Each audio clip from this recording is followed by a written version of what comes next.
These are my Christmas decorations for 2023. Ito, yan yung aking ginawang console table. Pinagsama-sama ko lang yung mga nabili ko sa Hobby Lobby. Christmas tree na maliit. Yan. And then, change ko yung mga pillowcases, throw pillow. Ito yung aking centerpiece.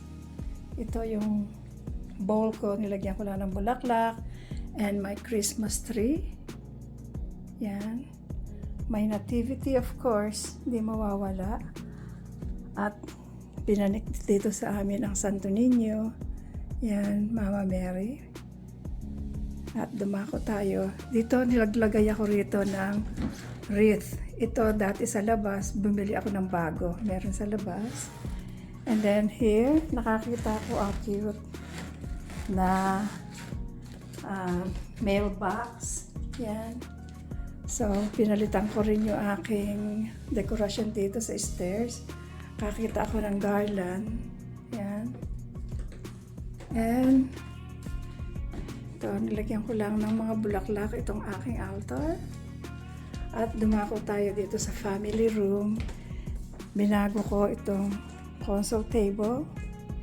Yan. Okay. Ito yung aking centerpiece, yung ibabaw ng console dito sa TV. Yan. Ito yung aking centerpiece sa coffee table. Sa side ko, ayun, pinalitan ko rin ng mga pillowcases. Itong aking mga regular pillow. Yan. At ito, vase. Binilihan ko siya ng bagong bulaklak. At yun ang aking mantle. Yan. Sa ibabaw ng fireplace. Stocking.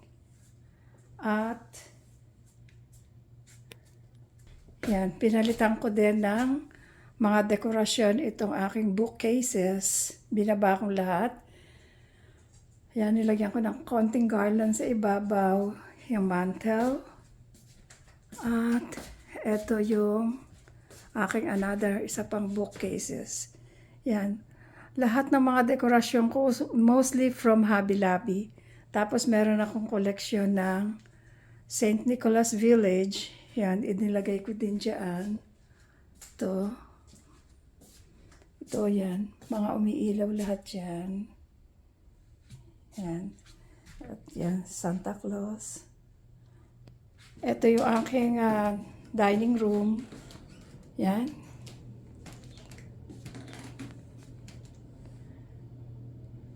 Ito yung china cabinet. Nilagyan ko ng konting garland sa ibabaw. Ito, gumawa rin ako ng console table dito. Yan.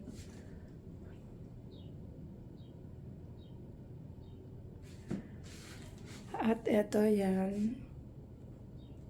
Okay. Ito yung kitchen.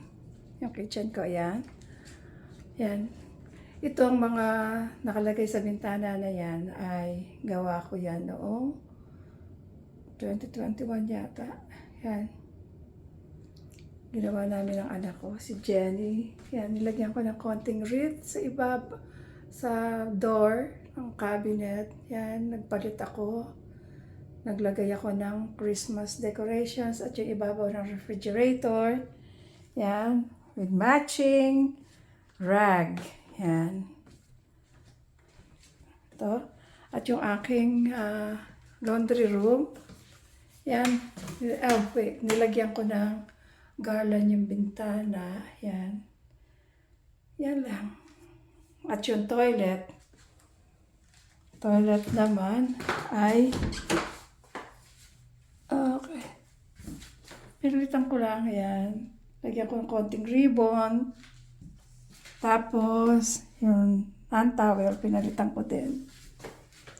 So, ito yung aking Christmas decorations for 2023. Yan, naglagay ako ng konting decor dito sa ibabaw ng countertop. Siyempre, with matching Dutch oven pan. Yan, red.